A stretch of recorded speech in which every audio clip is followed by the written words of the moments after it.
This is Jarrod Horak, and my Horse of the Day video series wraps up for week 2 for Del Mar. And this one will be for Sunday, November 19th, the Grade 3 Bob Hope Stakes. Now keep checking my YouTube channel for these Horse of the Day videos each day that Del Mar runs for their 2023 fall meet. My video series began on November 10th. It will go through December 3rd. Each day that Del Mar runs, I will give out a Horse of the Day. And hopefully at the end of their 13-day fall meet, we can show a flat bet profit for these Horse of the Day videos for my top choices in each of these videos. Now, if you're interested in checking out my handicapping articles for the 2023 Del Mar fall meet, head on over to todaysracingdigest.com and you'll find a lot of handicapping articles over there that I am writing for this 2023 Del Mar fall meet. I just wrote an article recapping the week 1 stakes races and previewing the week 2 races. So head on over there to check that out.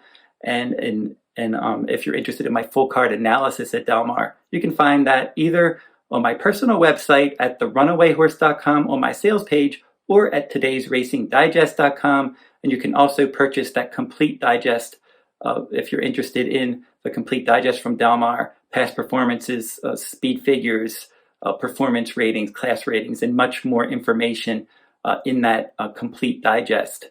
So head on over to todaysracingdigest.com for more details. They've been covering Southern California racing since 1970. And now we will get into the analysis of this video.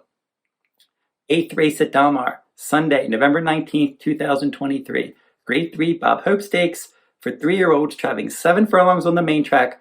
Scheduled post time 7 p.m. Eastern.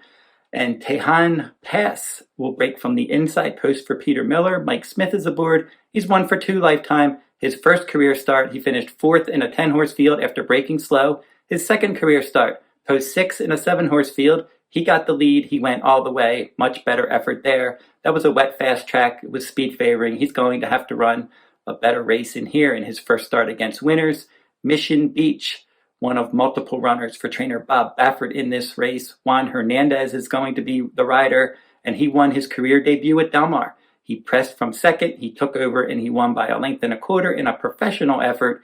His second start, they shipped him east for the Grade 1 Hopeful Stakes, and he dueled on the lead, and he finished 5th in a 10-horse field. Now, that was a tough spot for any horse that was up on the pace that day because the pace was very quick, 22:44 and change. It was an above-par pace, and you saw Nutella Fella, a big long shot, sitting out towards the back of the pack. He was able to run past the field and win by a length and a half over Timberlake, and Timberlake came out of the Hopeful to win the Grade 1 Champagne Stakes. So Mission Beach has been rested since that race, and Juan Hernandez is going to ride, and he should be up on the pace in here. Wind Me Up is the second Bob Baffert trainee. This is the son of Vino Rosso, and Kitten's Joy is the dam sire, and he's run 3 times with a win and a second place finish. They're taking blinkers off. That's a strong angle for trainer Bob Baffert.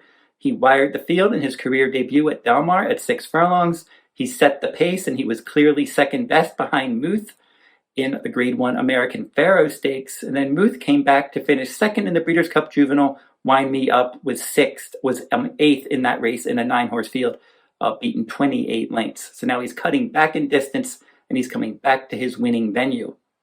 Stronghold is next for trainer Phil D'Amato. This is a son of Ghost Zapper, and he's run well in both of his starts. His career debut, he pressed at Ellis Park.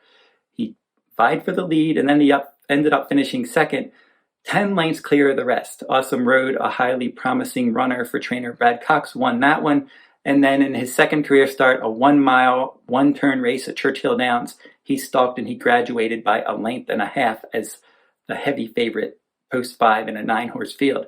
Antonio Friso gets aboard. Good stats with trainer Phil D'Amato, and he had a bullet workout at Del Mar, 5 furlongs and 59-1, best of 17 on November 12th.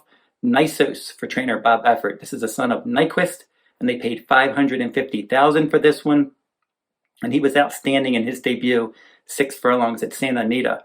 He dueled early, he was going quick, 21-3, 44 flat. He had a half-length lead, and then he widened from there. He won by 10 lengths, 1:08.4 final time. So that was a strong final time there, and he just dominated that race. Now they're taking blinkers off. A big angle for Baffert, as I mentioned earlier, and Flavien Prat is going to ride. Kyle Frey rode this one in his debut. So it's probably one of the Baffert trainees is going to win this one. Mission Beach, good effort in the debut, and then he didn't run as well in the Grade 1 hopeful. You have Wind Me Up coming back quickly after disappointing in the Breeders' Cup Juvenile. And then you have highly regarded Nysos from the outside post. And that's who I'm going to pick on top. Nysos was so visually impressive in that debut. It was a fast race. He earned strong pace ratings. I like the outside post in these extended sprints. And he should be all over the pace in here. And if he can build upon that debut, this could be a big effort for Nysos. So Nysos is going to be my top choice in the Grade 3 Bob Hope Stakes. He's my horse of the day for Del Mar for Sunday, November 19th. So keep checking out these horse of the day videos each day that Del Mar runs. This wraps up week 2, and I'll be back Thanksgiving week at Del Mar. They're going to be running 4 days. They typically run 3 days, Friday through Sunday, but for Thanksgiving week, they're going to run Thanksgiving Day and then Friday, Saturday, and Sunday. Stakes races each day, and I'm going to be covering stakes races each of those days in these horse of the day videos. Keep checking these out, and also on my Road to the Derby and Oaks 2024 video series that will kick off again next week. Churchill Downs has some Derby and Oaks preps, and I will be covering those right here on my YouTube channel. So keep checking all of my action out on my YouTube channel, and until I see you next time, good luck at the races.